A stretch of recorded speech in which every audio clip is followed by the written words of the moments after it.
Shalom Bapak Ibu, dimanapun Anda berada. Kembali berjumpa dalam program acara Podcast Pasutri GKI Perumahan Citra 1. Kali ini kita mengangkat tema Tenang di Tengah Badai. Bersama dengan saya Sahala dan istri saya Ika. Hadir bersama kita hari ini seorang narasumber yang kompeten di bidangnya, Bapak Dr. Evans Gary MSc. Salam kenal Pak Evans. Pak Evans merupakan seorang ayah dari 3 orang putri dan saat ini beliau aktif mengajar di kampus Universitas Kristen Krida Wacana sebagai dosen di program studi psikologi. Pak Evans menempuh pendidikan psikologi S1-nya di Universitas Tarumanegara, S2 di Universitas Indonesia, dan S3 di Universitas Pajajaran.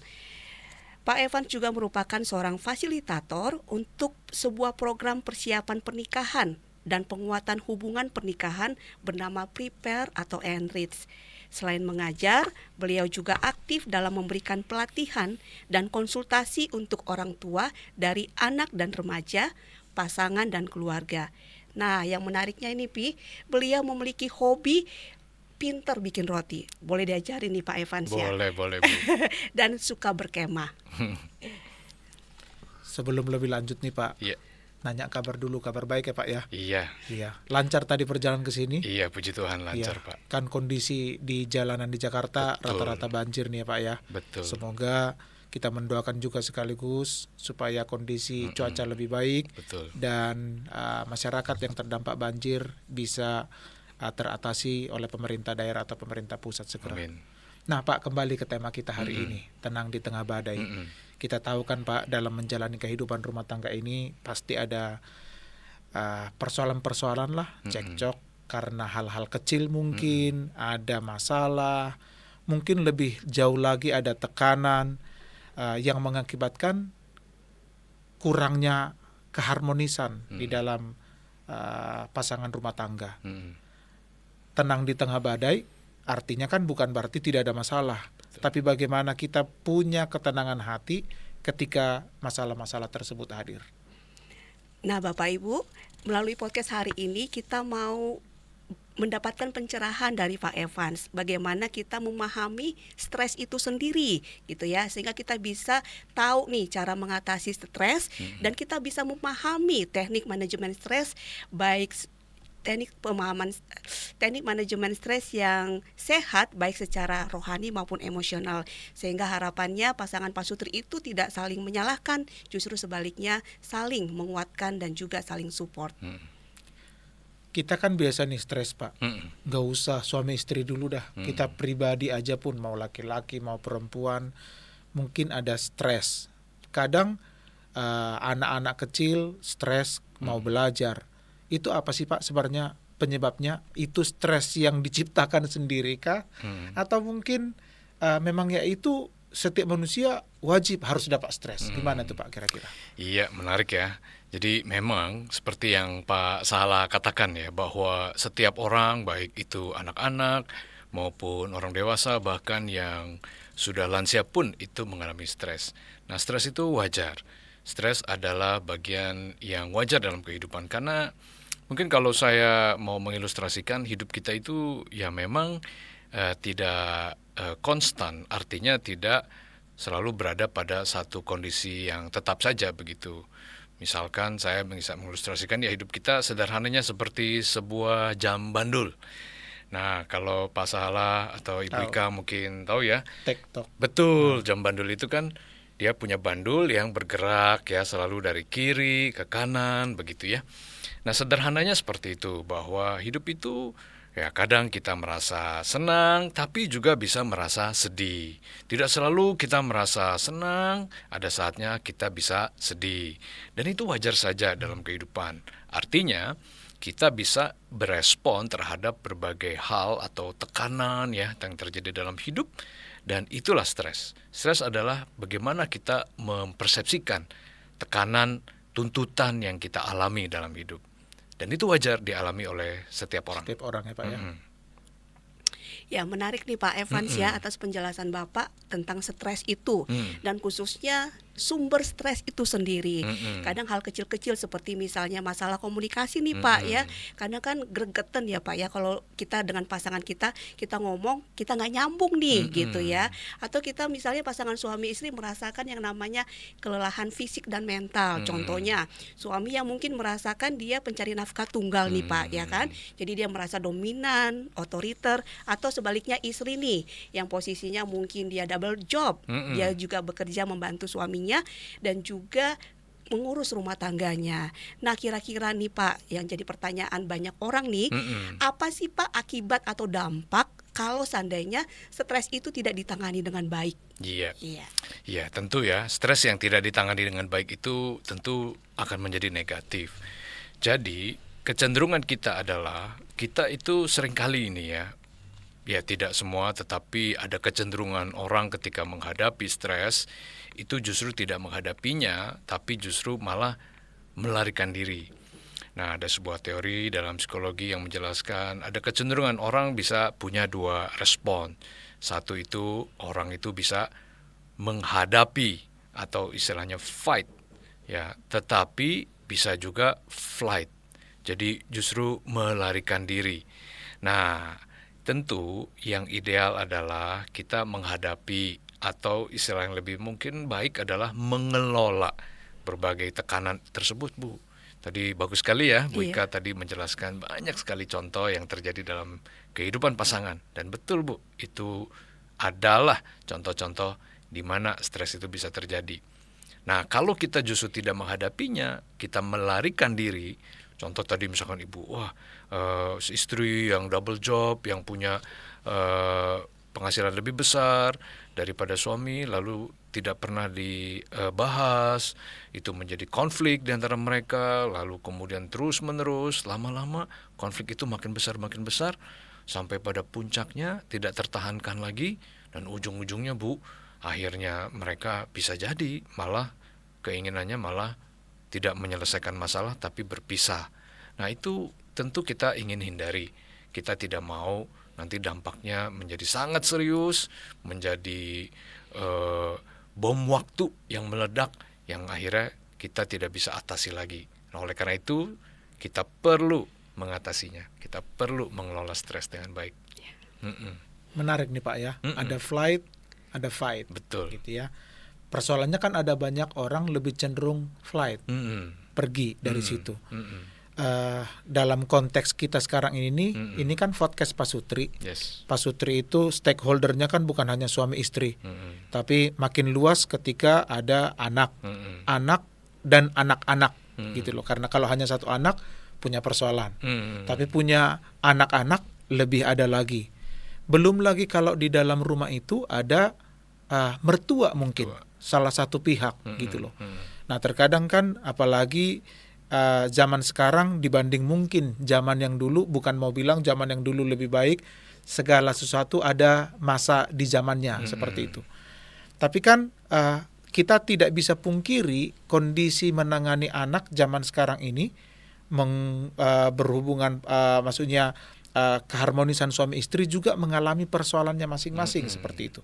Nah, kira-kira memulai mengenali tanda-tanda ini sudah masuk kategori stres kah? Karena kadang kan kita berpikir, udah biarin aja, nggak usah diapain. Tapi justru itu yang jadi menumpuk dan menumpuk. Nah, kira-kira ada nggak Pak mengenali tanda bagaimana hubungan antara si papa misalnya dengan si anak, lebih jauh lagi hubungan suami dan istri seperti itu, ada nggak Pak? Kira-kira ini sudah ada mulai sinyal-sinyalnya nih, kira-kira seperti itu Pak? Iya, nah sekali lagi tadi seperti saya jelaskan Pak, bahwa stres itu wajar.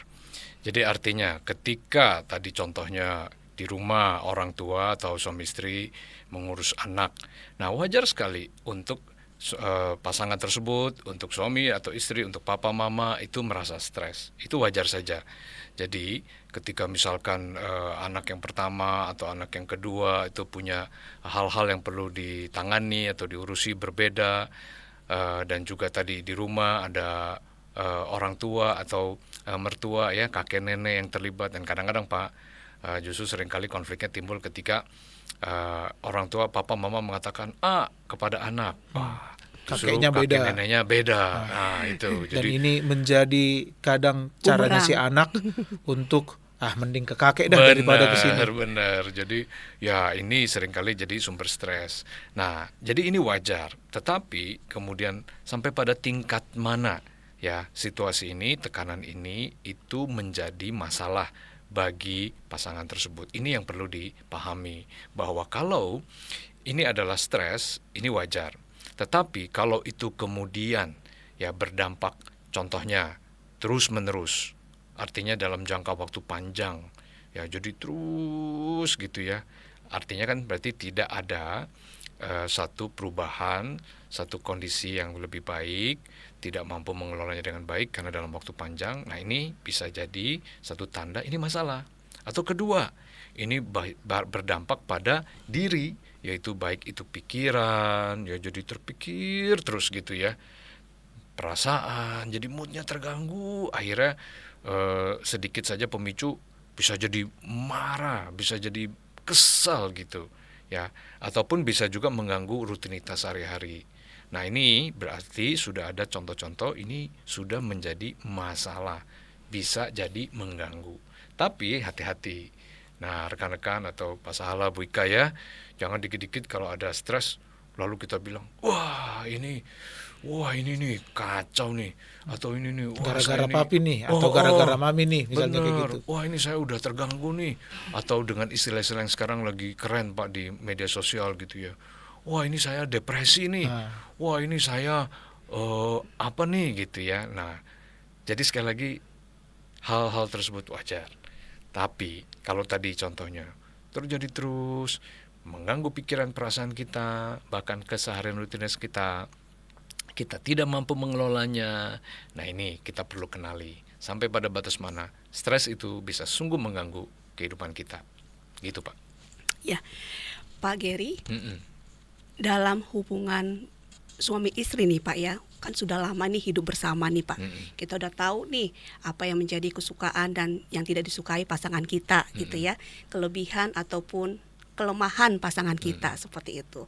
Nah, bagaimana Pak caranya kita mengenali pasangan kita itu kalau seandainya dia itu mengalami stres, tapi dia tidak berani untuk mengungkapkannya gitu ya. betul. Dan apa dampaknya, pengaruhnya kalau stres itu di antara pasangan suami istri tidak diungkapkan. Dan kapan nih Pak kalau stres itu tidak diungkapkan terus menjadi racun dalam pernikahan, seperti itu Pak. Ya, ini bagus sekali pertanyaannya Bu ya. Nah, saya mau mengutip atau merefer kepada seorang ahli ya di dalam pernikahan bernama Gottman. Gottman ini memberikan satu penjelasan ada 4 macam bentuk komunikasi yang merusak Bu, yang destruktif. Nah kita bisa memahami dengan pertanyaan Ibu tadi sampai batas mana ketika pasangan itu tidak mampu mengungkapkan atau bahkan mengungkapkannya justru dengan destruktif. Nah yang pertama yaitu mengkritik. Jadi ini dia mengungkapkan, tapi mengungkapkannya itu justru dengan cara-cara yang selalu menyalahkan kamu tidak pernah atau kamu selalu. Nah itu ya, itu mengkritik. Nah yang kedua itu adalah merendahkan. Jadi kamu itu lebih bodoh atau saya ini lebih pinter dari kamu gitu. Bahkan dengan tatapan aja kita bisa loh Bu merendahkan pasangan kita gitu kan. sinis gitu ya Pak. Sinis ya, kalimat-kalimat yang sarkas gitu Iya, kan. betul. Nah yang ketiga itu defensif. Kita bertahan. Ya, apa? Kamu bilang begitu? Aku tidak pernah. Atau aku tuh justru jadi membela diri. Ya, jadi mempertahankan diri. Nah ini yang keempat, justru ini yang menurut saya Bu, kalau dibiarkan, kalau kita tidak pernah membahasnya, kalau ini dicuekin, yaitu apa? Yaitu berdiam diri, menarik diri. Nah itu Bu, jadi kalau kita pasangan itu tidak pernah mengungkapkan, tidak pernah mengkomunikasikan, saya justru menganjurkan harus mengkomunikasikan secara asertif. Jadi menyampaikan dengan positif, dengan jelas, dengan jujur, dengan baik ya. Nah, ini menarik diri ini kita bisa lihat Bu. Tadinya awalnya kritik. Tapi lama-lama karena komunikasinya terus makin stres, makin tambah, lama-lama, oh ya udah dah, saling diam. Kalau diam sebentar boleh Bu. Misalkan diam cuman ya udah setengah jam, habis itu yuk kita cooling down dulu, yuk kita bahas. Tapi kalau diamnya berhari-hari, berbulan-bulan, bahkan bertahun-tahun, mungkin ngomong sedikit di rumah. Hari ini masak apa? Oh, ya udah. Cuman rutinitas aja Bu, tapi tidak pernah membahas, menarik diri.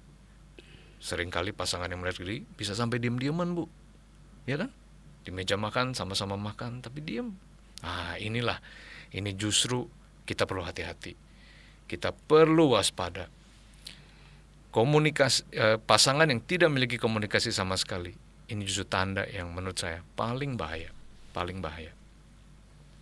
Gitu dulu Bu. Oke.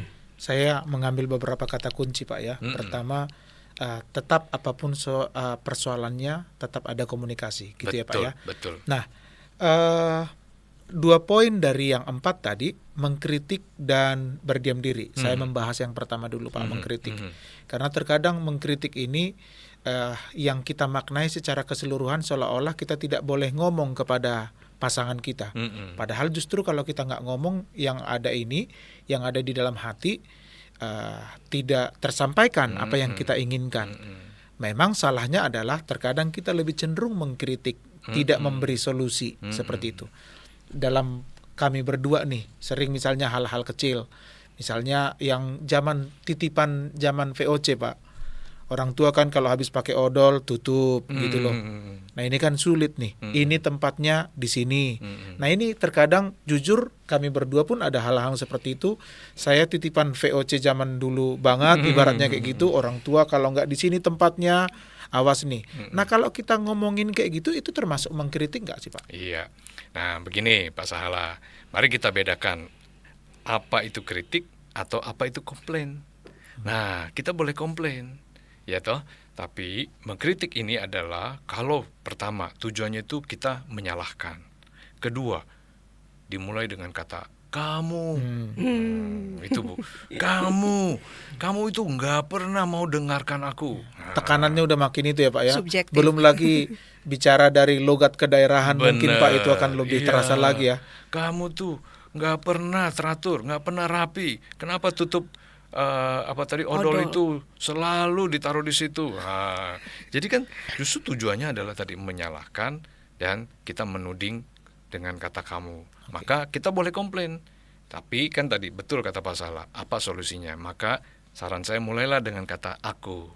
Nah, tapi kemudian apa solusinya? Misalkan aku ingin kamu. Nah, kalau gitu dibalik kan, ya Pak. Betul. Kalau itu kan lebih positif, Iya, betul. tidak menyalahkan dan justru memberikan solusi seperti kata Pak Salah tadi. Iya. Jadi, mari kita boleh mengkomunikasikan, jangan kita menyimpan saja gitu ya, tapi menyampaikannya dengan cara yang lebih tepat, lebih baik. Poin yang kedua Pak, ini tadi yang masalah diam-diaman. Nah diam-diaman ini kan kita tahu Pak nih, ada banyak jargonnya. Kalau sudah sampai istri diam, udah repot udah di rumah gitu ya.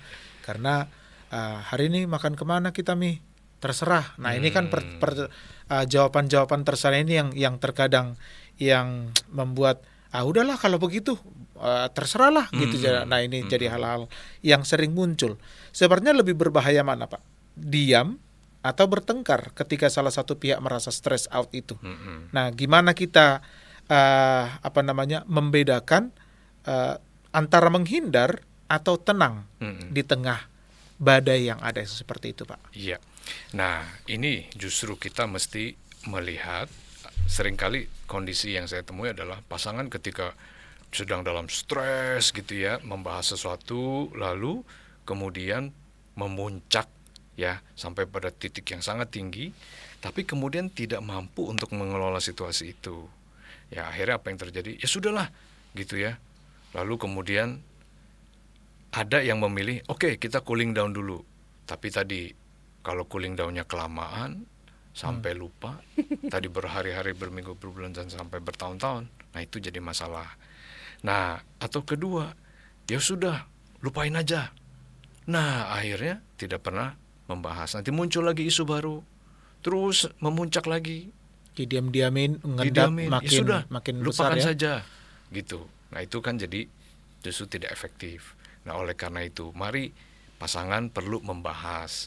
Nah membahas itu tadi dengan tujuan untuk mengkomunikasikan, mengekspresikan pikiran dan perasaan kita, tapi dengan cara yang positif. Maka saya mengusulkan komunikasinya perlu asertif, yaitu apa? Menyampaikan pikiran perasaan kita ya dengan beberapa hal, contohnya harus jelas apa yang mau disampaikan, harus jujur ya, tapi juga harus terbuka dan juga harus kita istilahnya dengan positif ya, dengan kata aku ya, dengan kita memberikan penjelasan apa yang mau kita harapkan dari pasangan kita dengan baik. Nah, jadi kalau kita mendiamkan saja, ini justru malah jadi negatif, tapi kita perlu untuk menyampaikannya. Kita jangan membiarkan, jangan cuek dengan situasi tersebut. Satu lagi, ini saya juga melihat bahwa kalau cenderung misalkan ada pasangan yang merasa bahwa oh ya, demi untuk menghindari konflik, ya udah deh, aku diemin aja. Nah ini juga keliru. Justru dengan kita menghindari saja, yes, untuk sesaat seakan-akan konflik itu sepertinya tidak terjadi. Tapi kalau ini berulang-ulang, maka pola ini tidak sehat dan tidak baik. Benar. Nah oleh karena itu, bangunlah kebiasaan untuk selalu membahas, kebiasaan untuk selalu berkomunikasi, menyampaikan pikiran perasaan kita dengan baik. Dan satu sisi, pasangan yang mendengarkan juga perlu meresponi dengan baik. Mendengarkan apa yang dipikirkan, dirasakan oleh pasangan. Contohnya misalkan, oh jadi aku menangkap kamu lagi kesal ya. Nah itu kan respon yang lebih baik. Nah satu tips lagi dari saya adalah kita juga masing-masing perlu mengelola nih Pak, reaksi yang kita alami sendiri. Karena tadi waktu udah lagi stres Pak. Nah biasanya tanda-tanda stres itu apa Pak?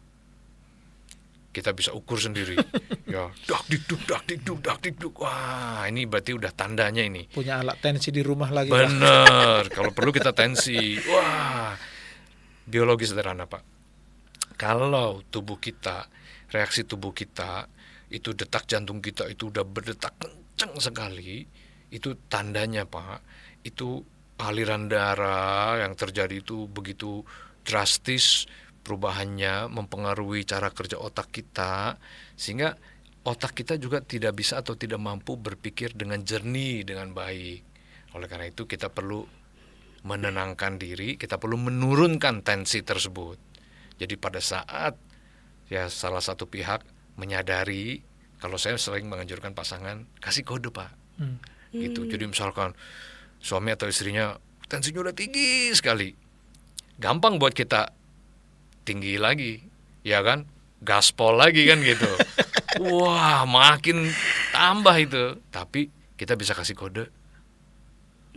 Nah kita tapi dengan disclaimer, kita sepakat dulu kalau kasih kode jangan marah ya, gitu. Artinya kita Jangan mengingatkan, malah makin naik dia. Betul. Ngelawan lu. Nah kita saling mengingatkan, yuk kita turunin tensi kita.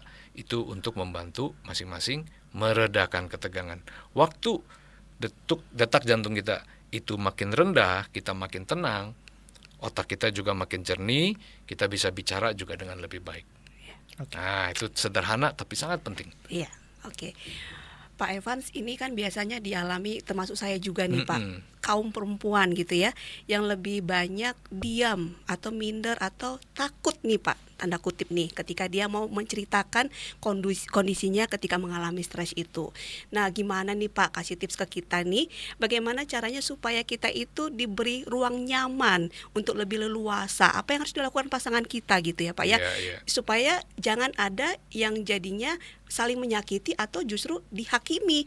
Jadi akhirnya membuat kita semakin down seperti itu Pak. Gimana itu Pak Evans? Iya ini menarik ya. Ini dari sisi istri ya, iya, perempuan ya. Nah memang ini saya tuh selalu bilang, aduh ini perempuan menarik ini ya. Katanya makhluk halus ya Bu. Gentayangan.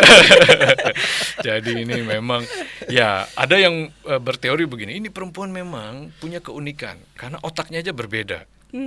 Katanya perempuan itu kalau dia digambarkan otaknya seperti sebuah kotak, kotaknya banyak.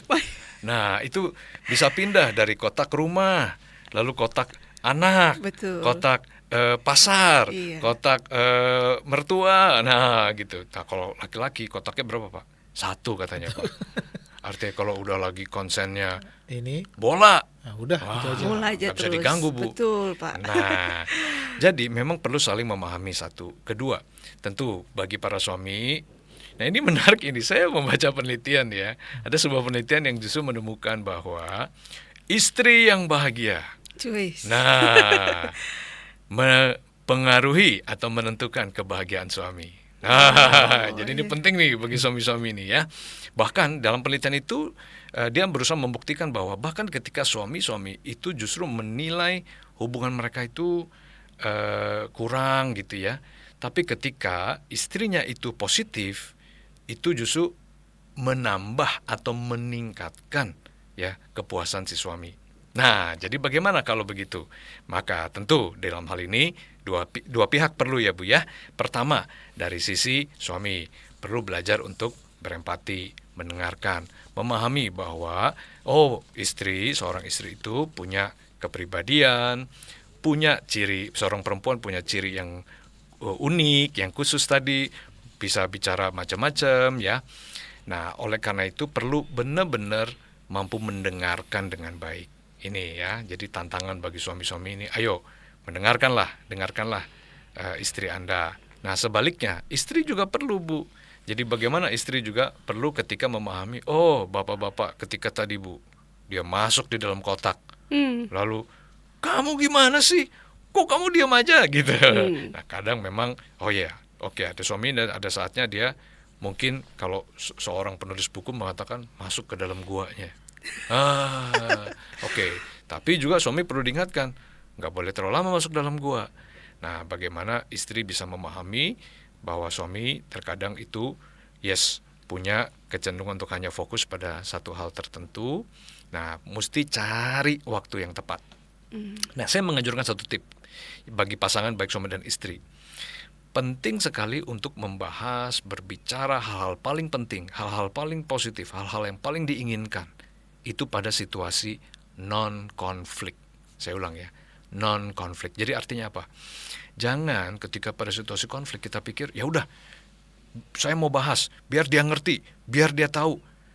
Tapi kalau udah tensinya tinggi, mau dikasih tahu apapun, sulit. Betul, Pak. Nah, justru situasi-situasi yang non-konflik, saat lagi bercengkrama, saat lagi senang-senang, ketawa hahaha, enjoy pada saat momen khusus, yuk. Nah, disitulah mari kita bicara yang dalam, yang khusus, hal-hal yang paling penting. Nah, perbanyaklah waktu-waktu seperti itu. Kembangkan, ya, buat lebih banyak lagi sehingga lebih banyak lagi kesempatan buat ngomong hal paling penting. Jadi bagi para istri, nah yuk, kapan nih waktu yang paling enak, momen yang paling pas? Jangan saat dia lagi di dalam guanya, Bu. Itu mungkin susah dia diajak keluarnya. Tapi siapkan waktu khusus, sayangku. Nah, disitulah ibu bisa bicara, para istri bisa menyampaikan. Itu momen paling enak, Bu. Iya, terima kasih, Pak. Saya ngomong ke penonton dulu nih, Pak, Yes. supaya ini mereka jangan sampai lewatkan podcast Pasutri kali ini ya, penonton setia podcast Pasutri GKI Perumahan Citra 1. Kenapa?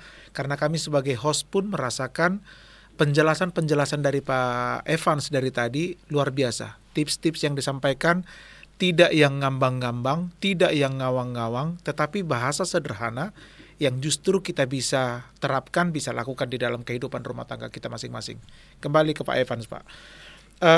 Baru-baru ini saya punya saudara yang pertama istrinya meninggal sekitar bulan Juni yang lalu, dan tidak berapa lama berikutnya suaminya yang meninggal Januari, pas tanggal 31 atau tanggal 1 Januari.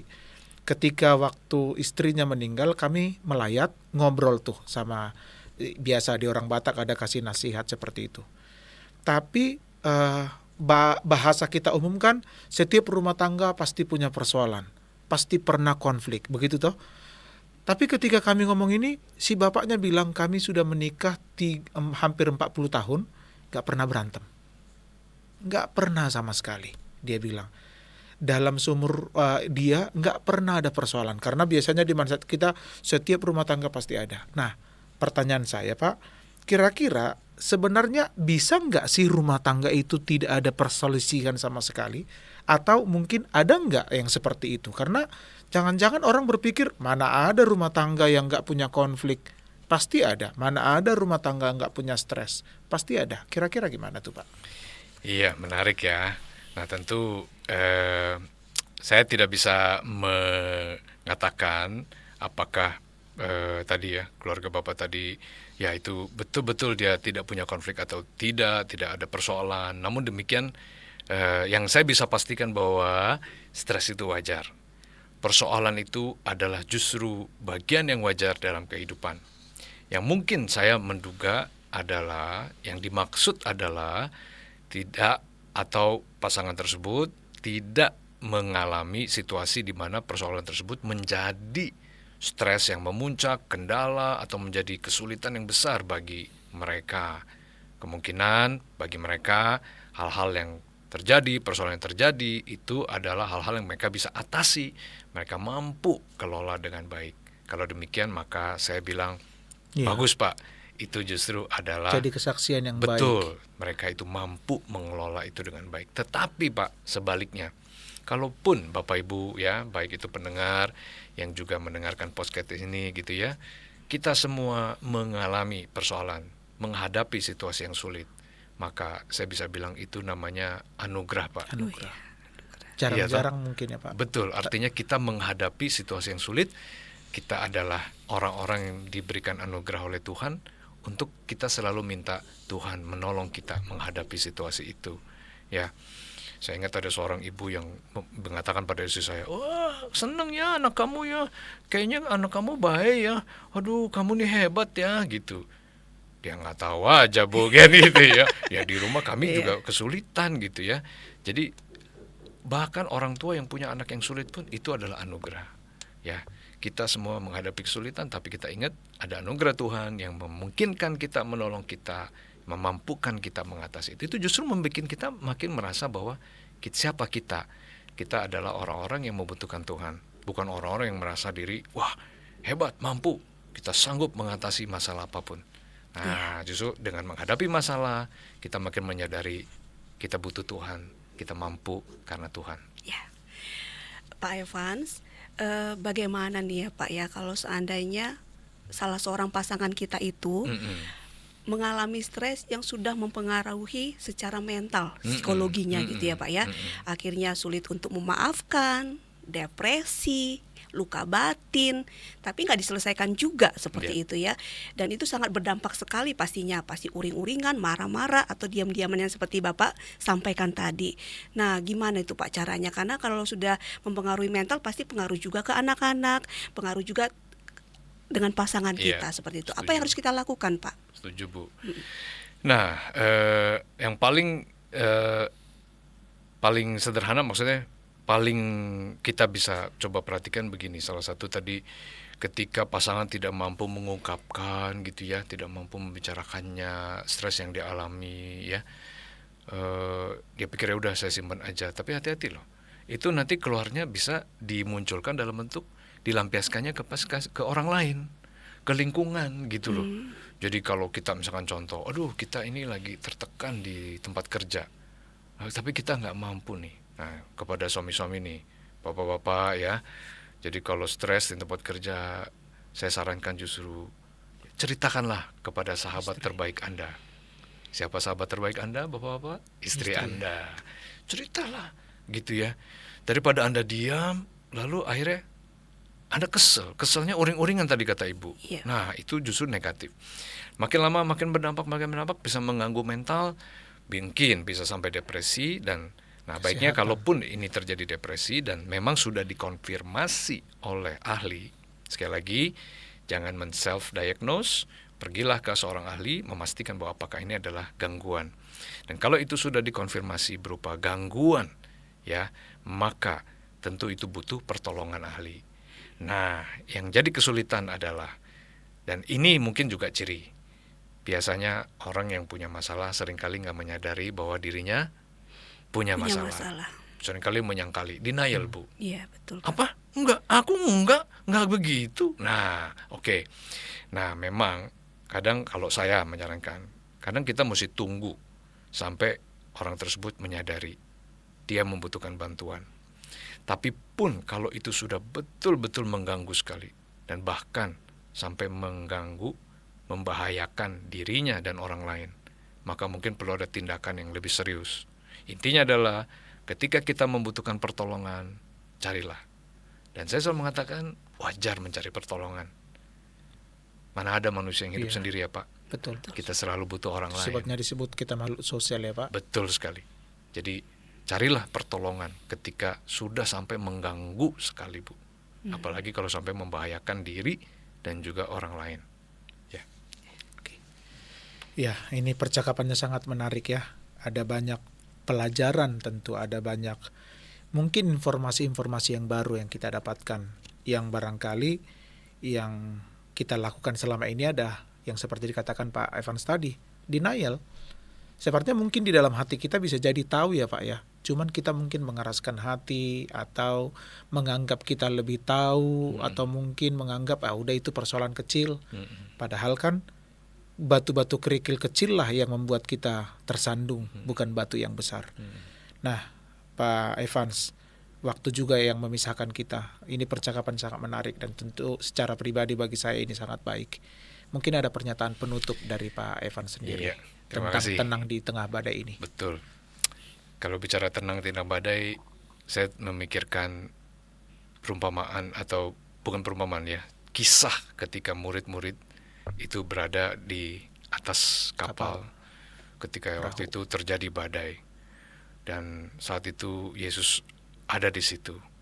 Nah, pelajaran yang saya pikir penting adalah kita seringkali hanya fokus pada diri kita, pada situasi hidup kita, pada apa yang terjadi dengan diri kita, sehingga kita tidak bisa melihat lagi bahwa di luar dari diri kita, di luar permasalahan kita, ya ada sesuatu, ada Tuhan yang lebih besar, yang lebih berkuasa, yang mampu menolong kita. Oleh karena itu, maka stres itu wajar. Stres itu adalah tuntutan sehari-hari, tekanan dalam hidup. Bagaimana kita mengelolanya dengan baik? Marilah kita memulai langkah-langkah untuk mengelolanya dalam hubungan kita dengan pasangan. Tidak selalu fokus pada diri kita, kebutuhan kita sendiri, apa yang kita mau, tapi kita juga memperhatikan apa yang pasangan kita butuhkan, tapi lebih lagi kita melihat apa yang Tuhan inginkan dalam hidup kita dan pasangan kita. Dengan demikian maka kita bisa mengarahkan hubungan kita. Makin lama kita makin dekat, makin baik, makin positif, makin kuat, mengandalkan Tuhan. Di dalam setiap permasalahan yang dihadapi, kita tahu Tuhan selalu memberikan kekuatan pertolongan untuk kita mampu mengatasinya. Amin. Mungkin itu pesan dari saya. Makasih. Terima kasih. Dari Mami ada pernyataan penutup? Cukup. Oke. Dari saya sendiri, itu yang sering dihindarkan orang Pak, bahwa seolah-olah kalau ada konflik lebih baik kabur. Tapi saya mengingat sangat jelas tadi pernyataan Bapak, daripada fight. Artinya kita harus menghadapi persoalan kita hadapi di dalam pasangan rumah tangga. So, penonton setia podcast Pasutri, kesempatan ini menjadi refleksi bagi kita. Apa badai terbesar yang pernah Bapak Ibu alami di dalam rumah tangga Bapak Ibu? Mungkin dalam karir, dalam kesehatan, tentunya juga dalam hubungan rumah tangga. Pelajaran apa yang paling berharga yang bisa Bapak Ibu petik dari badai yang Bapak Ibu alami? Dan tentunya kesempatan yang sangat berharga, kita bisa mendengarkan penjelasan-penjelasan yang sangat baik dari Pak Evans hari ini. Dan kita diingatkan bahwa setiap badai yang kita alami, setiap badai yang kita hadapi, jangan lupa kita membawa Tuhan di dalam setiap badai tersebut. Saya pikir percakapan ini sangat menarik Pak ya, tetapi waktu juga yang akan memisahkan kita.